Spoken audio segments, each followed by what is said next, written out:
Welcome to the Don't Pick the Scab podcast, the podcast that dives into and presents special guests with special powers. Today we have Jon Emery, divorced, 2 kids, lost his job, so he has navigated some tough times just like the rest of us.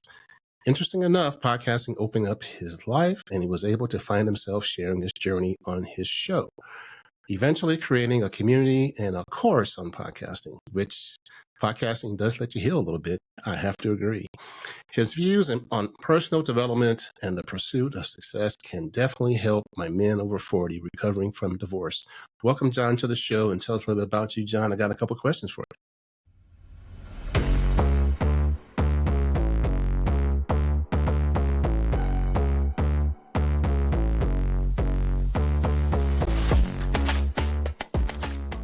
Welcome to the Don't Pick the Scab podcast with the premise of connecting men over 40 with the tools and community to thrive in their divorce recovery either before, during, or after a divorce. Sure. Great. David, first, I got to say thank you for having me with you. I'm excited to share whatever value I can bring to you and your audience. And as you said, a little bit about myself. I am a single father. I have 2 children that are currently 15 and 12. And I navigated through the whole divorce thing, and we can dive into wherever you want to take this. So I'll let you take the lead. There's so many entry points to this highway. What was a turning point for you when you realized you needed to make a change in your life after losing your job and facing divorce? When did you like say, hey, I got to pick myself up. Let's get after it. Yeah. So that's a great question. I'll just probably be a little lengthy of an answer for you. Yeah. So I lost my job after 20 years and I was like, okay, I don't know where I'm going to go. I don't know what I'm doing. So first it was like a loss, right? And then I opened up my eyes and looked at it as an opportunity. I can explore, do something I'd never done before. And the podcasting wasn't it yet, but it allowed me to go ahead and try something different. So I jumped into life insurance, commission-based, never had that. It's totally different. And it got me to, it was May, I lost my job. And then January in that same year, I closed on my first client, which was great. I dove into YouTube a little bit, made some videos and stuff about it. And that's what led me to get me to where I am a little bit today. But January, things were a little rough at home, or so I thought is when it was just starting, but it just took time for me to catch up with what was happening in the background. And so funny enough, I was listening to a podcast, and I don't know if you know this one or not. It's called Dad's Edge. It's pretty popular, I think, on the men's side. I listened to it years ago about I wanted to improve as a father, right, and show up differently for my kids. For whatever reason, I listened to it in January of that year. It was about men, marriage, whatever. I forget the episode. So I joined their program that they had. So they had all these different Zooms, all these men could jump on. I did not jump on any of them because I didn't know what was going on at the house at the time. But what I did do was I connected with 4 of the 5 men that I can remember, and it was like a lifeline, right? Every little thing that happens through divorce is going to pick at you, and you're going to wonder, what is this? What behavior is this? What's going on? And it's going to drive you nuts. And that's what it did for me. So when I hit those points when I didn't know what was going on, I text them, I would call somebody, and it might not be the same person every time, but it was enough to allow me to breathe and keep going forward, no matter what the situation was. That led me, one of them I would consider like a coach. And so he had a masculinity course that he started in May, so full year. And so I'm like, all right, I don't know what this is. Masculinity, feminine. I never dove into any of that. This is all new language for me. And so I took it. It was 4 weeks. It was me and another guy and him. I'll be honest with you, the first 2 weeks I was like bawling like crazy just because I was a mess at home. Yep. And men, listen to this. You need to hear this. This is the truth. This is what happens, right? You have to let it out. If you hold this stuff inside of you, you're going to eat yourself up. And not only reaching out to these men to take on and listen to you and give you advice and stuff, but you need to let your emotions out, not in the anger way, but if you're upset. So just cry, let it go. So the first 2 weeks, I was a mess. He told me that, as far as emotional, right? And we're talking about communication and all that stuff. And then the next 2 weeks, I was calm, settled down, and I don't know what the shift really was. But it was it was a full circle to May. She mentioned divorce at the table. And at the time, I was just like, okay, I was done. It was nothing I ever wanted in my whole life. My whole dad's side was divorced. And I always told myself it was never going to happen to me. Yep. So I held on to it as long as I could. Unfortunately, she left me emotionally already somewhere along the way. And who knows anything else. But I just had to let it go. And I don't know if I would have been able to do that if it wasn't for connecting with these men and maybe taking a course and getting to know these guys a little deeper, because I was never at that point. I lost 20 pounds. I couldn't sleep through January and May. I was a nervous wreck. The behavior, like I said, behavior change. There was times when somebody came home 2:30 in the morning that never was like that before, and other things. That was like my turning point. And then, so when I said, okay, or those words, I was agreeing with it, I had to look at myself and be prepared that I could take this on, like life by myself and 2 kids. Because I was with their mother for about 15 years of marriage, and basically from 19 till what I am till about 40s when the word divorce came up to me. So it's been a long time, but I had to prepare myself and be ready that I could take on this life by myself with these 2 kids when I have them. And so I had to work on myself emotionally and mentally is what I focused on first. That's I know that was pretty long there, but no, that's cool. So the two things I heard was community and self-care. Yeah. And that's the two things that men suck at it. I mean, we suck at it big time. How did you incorporate your co-parenting with that? Because that's a tough one, because you have to focus. You got to be focused. They didn't ask for this. They are collateral damage. How did you pick yourself up by your bootstraps and focus to raise those 2 kids? Great question. So I'm going to say I suck at co-parenting. Yeah.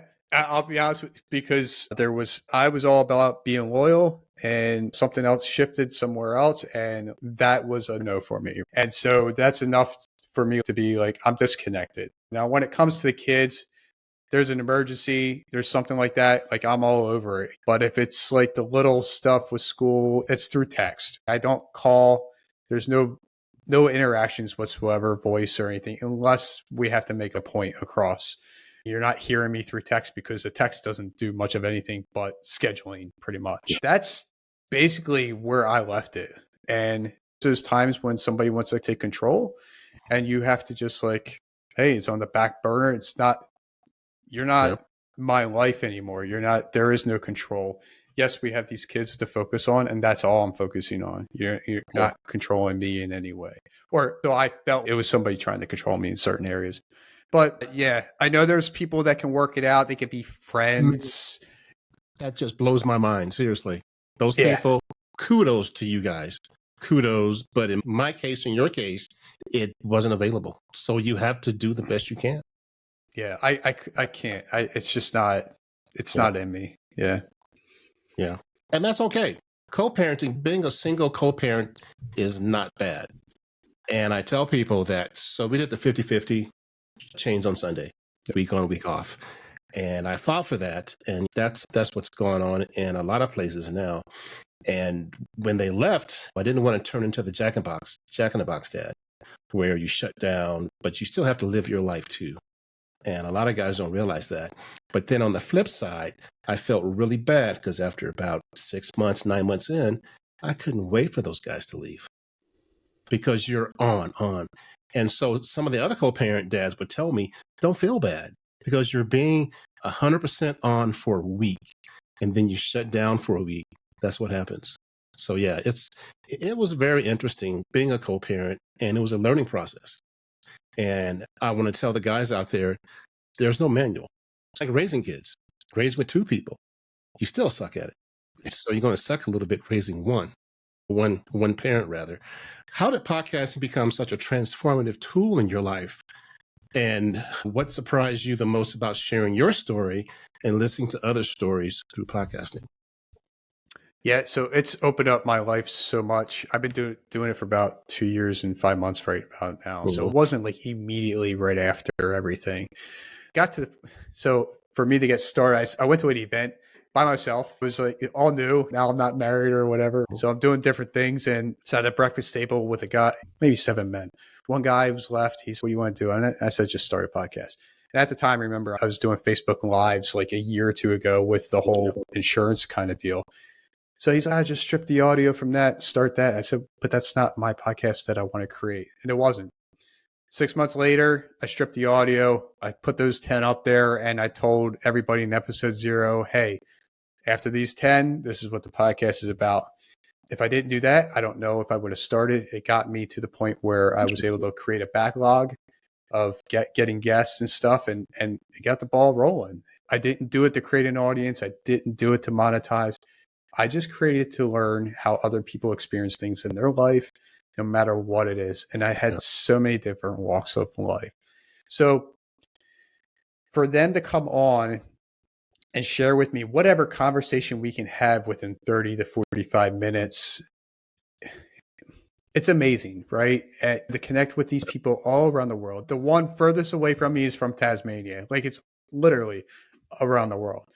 And so to hear what they do and how they experience life, it allows me to not only share with the other people that are listening, but I get to absorb that.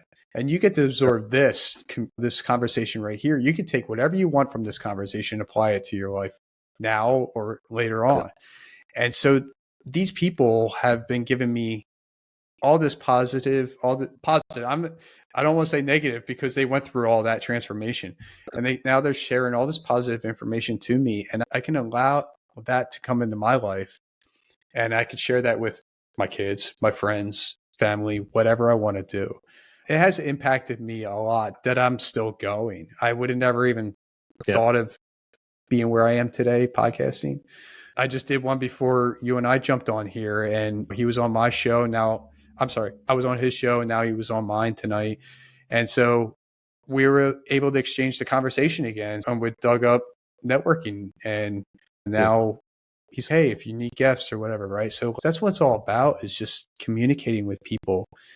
And just, David, I found you through a site, right? I'm like, you doing a divorce, like 40 and up? I'm like, perfect, let's go. This is one of the areas I could share my life in. And so I'm glad to be here to do that. Oh, yeah.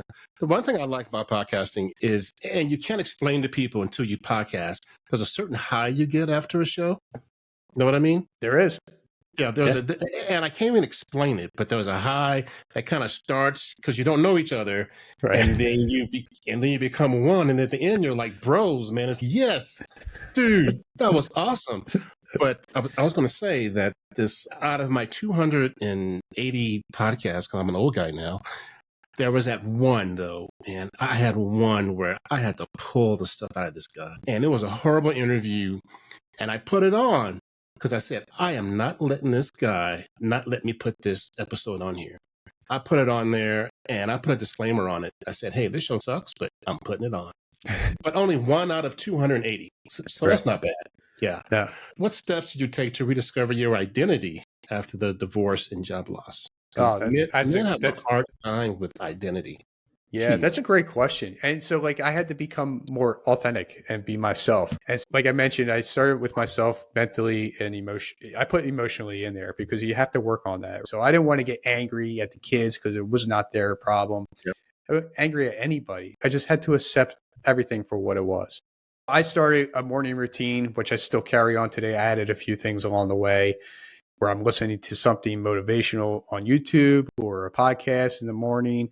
Now I'm praying. I wound up going to church about 2 years ago, which was new for me. That was nothing I ever really did in the past. The other stuff I would do is write what I'm grateful for, write 3 things every morning that I'm grateful for. And mindfulness. Yeah.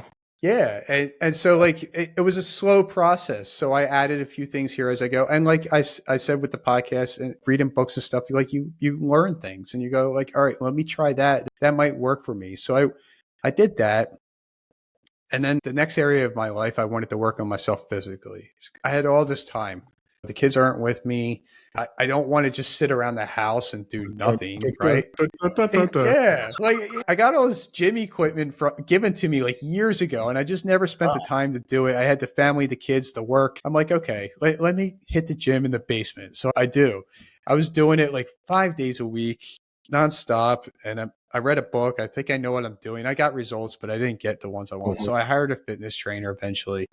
And I used him. It's been about 2 years now since I signed him up. Now we're friends and everything and podcasting and all that stuff. But it got me to where I am today. So he shredded me from 160 to 140. I'm like, dude, this is not where I want to be. We'll get you here and then we'll get you back. We'll get you to where you would like to be. And so now I'm at a comfortable 160. I have muscle and stuff. And so I feel pretty good. But yeah, to lose all that in three months, I think it was crazy. But it built a routine. It built me exercise routine, also with eating and stuff, watching what I eat and tracking things. And it's not just there, but you carry that over in all the other areas of your life. So after that, I started to go into church, the spirituality, for whatever reason.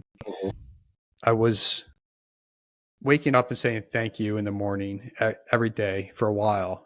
That took a long time to do too. That was from another podcast. Somebody said it. I'm like, let me try this out, because you got to be grateful and be thankful that you're alive. You get to wake up. I get to talk to you, David, to share my information with you and others that are listening or watching this. Definitely. And so I'm thankful. And then for whatever reason, the word God came out of my mouth a couple times after that. Thank you, God. Right.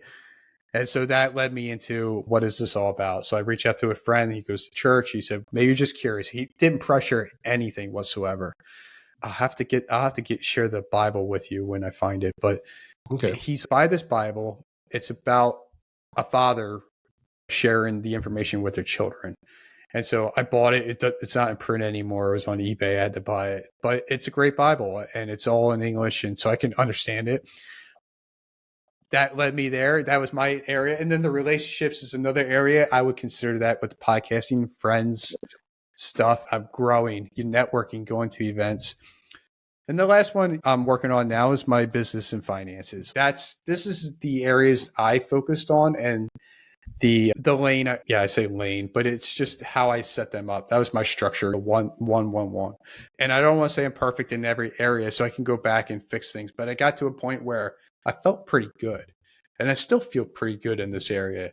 And now I know I can focus on this one area. So again, you focus on yourself emotionally, mentally, and you can carry that. And look, if you're going to lose in some other area, if you have that, then you can take on the brunt of the force that's coming at you.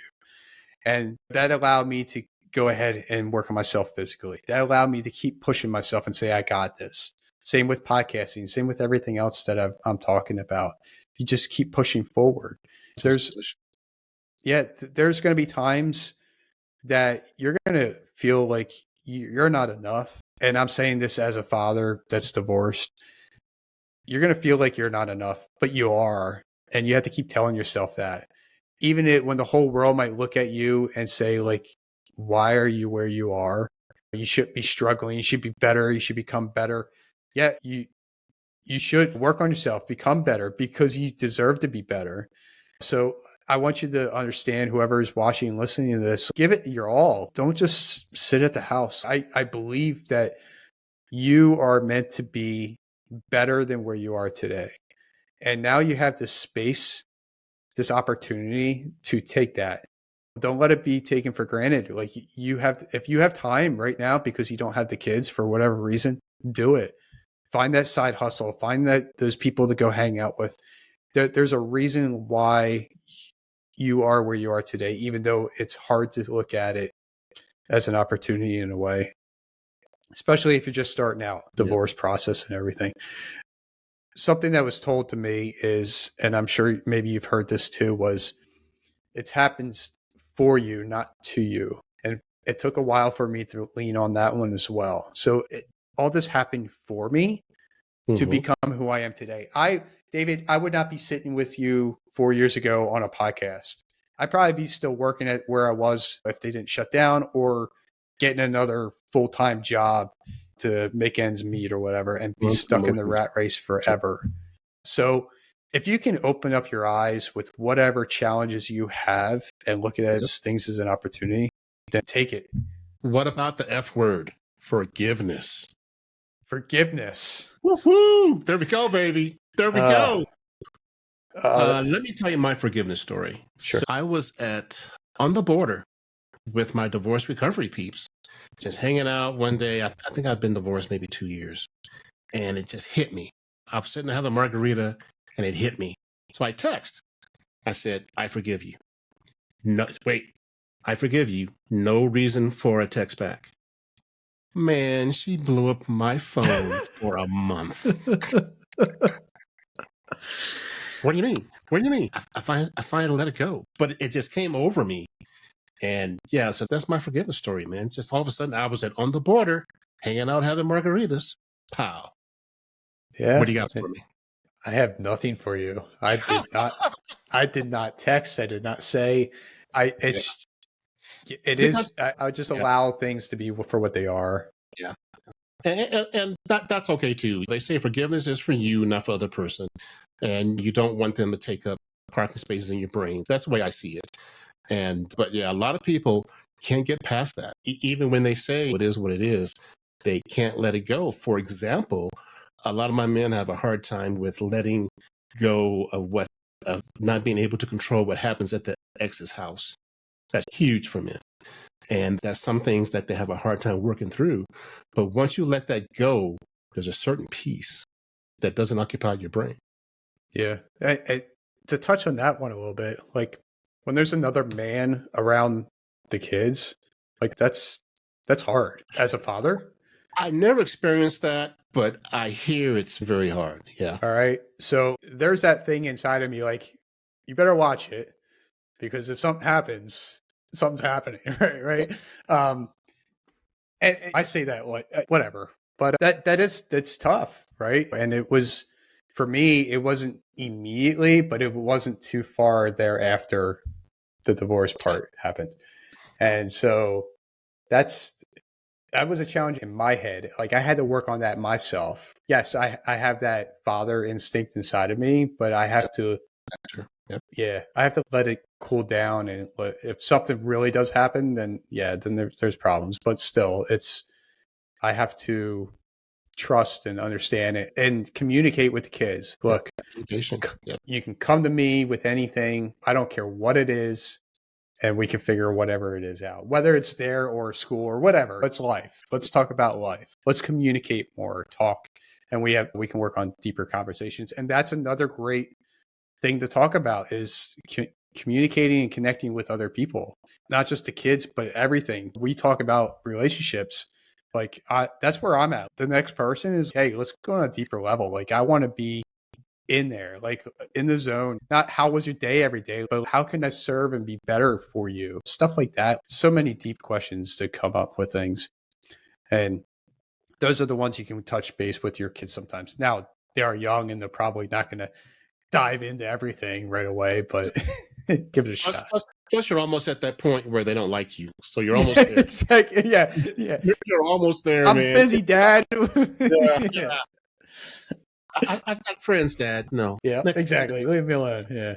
Oh, yeah. So it's almost like a bell curve. So it's coming. What steps? I already did that one. How can you define success now, and how has that definition changed since your challenges you faced over the past couple of years? My success now is just becoming the best version I can be for myself in all areas, just like the areas I just mentioned to you. I just want to keep on growing, serving others, and just give it my all. Podcasting has opened up my world for me. I was able to speak on a stage last month for the first time. I was able to host my own event the weekend thereafter with 5 other podcasters. And I drugged my kids with me. It wasn't a big event, but it was fun. It was successful. And they were able to hear what these other people had to say about podcasting. That's my dad. That's my dad. Right. And that's cool. And so if I can create this and experience it, I want them to be with me as well. So wherever I can take them. So that's the success I feel I'm having today. And if I create this podcast, I put it on YouTube, I create clips and stuff, whether they watch it now or 15 years later in the future, they can still look back and go, okay, this is what he did. This is who he spoke with. These are the notes that was taken, whatever. And so if you want to look at it as like a legacy or whatever in that sense, that's great. But for me, I don't want to quit on anything that I'm doing in life. And that would show up for them to not quit. You can pivot, you can change things, but don't quit. My definition of success is around this podcast now. I put it on YouTube, I put it on audio, and one person gets something out of it, then I've done my job. That's right. That's my success. Yeah. That's great. If I reach one person, I'm elated. Yeah. Someone reaches back and say, "Hey man, that was a great podcast." It's what? Yeah. Can you tell us about a particular memorable guest or story that deeply resonated with you and your journey in any of your podcasts? Yeah, I'm gonna share with Anna Schmidt. She's the one from Tasmania. Okay. So a little bit about her. She's in my community too, and she does paranormal activity. Now, it's not like what you think, go chasing ghosts and stuff, but she's all about getting rid of bad energy in the houses. Okay. And so why am I bringing up this? Like, it's completely off the wall. I'm sharing this because she came on my podcast and she was talking about how she helps others in other countries. So she might help somebody in the US through Zoom to get rid of energy in their house. And I'm like, what? Like, that doesn't make sense to me, right? So she dissects the house, gets the, I don't know, the land surveys or whatever she does online, right? Tries to figure out everything and the past of the house and whatever could be lurking. And so she was able to express to me how she can do this through Zoom because energy carries through here. Now, if it wasn't for her, I probably would never even thought of this, but we are having energy exchanging through us having this podcast right now. And there's a lot of going back and forth. And this is how you and I are getting along and having a good time right now, sharing all this valuable information. And that was like a turning point for me when she came on and shared that, because then it allowed me to not, I could look forward and I could look backwards and I agree with her. And that opened up my eyes a lot. So now, I don't know about you, but I jump on 20-minute calls before I even schedule a podcast episode with people. So I get to build a relationship with them, whether it's a good fit or not. Yeah. Okay. Yeah. Yep. Yeah. So that's what I do. Yeah. And that's one of them I can think off the top of my head of what changed how I look at things. Every podcast, I learned something, except for the one, of course. Every single podcast, I learned something. And it's almost to the point where I go through the show notes and I'll hit the important points. That's when it's, man, that sounds great.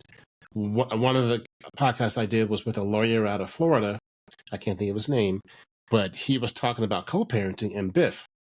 And the communication is brief, informative, friendly, and firm. I was like, where the hell were you years ago when I needed you? Oh my God. It makes it's so simplistic, so simplistically simple. Yeah. And so 99.9% of the podcasters, I learned something and it's a great time. It's so much fun. I pivoted. You were talking about pivoting. I pivoted this season with live people. Like I got my mailman coming Thursday. We're going to talk about his divorce. And so I'm talking to real people about real divorce. And it's interesting is because my friends and your friends, they always say, I don't have much to say, but you cannot get them to shut up. That's right. Oh my gosh. You've seen it. They start talking and next thing you know, it's 40 minutes. Dude, we got to stop. No. Yeah. Having friends and family on is very interesting. What's some of the problems that you found with podcasting? What are some of the speed bumps, as I would say?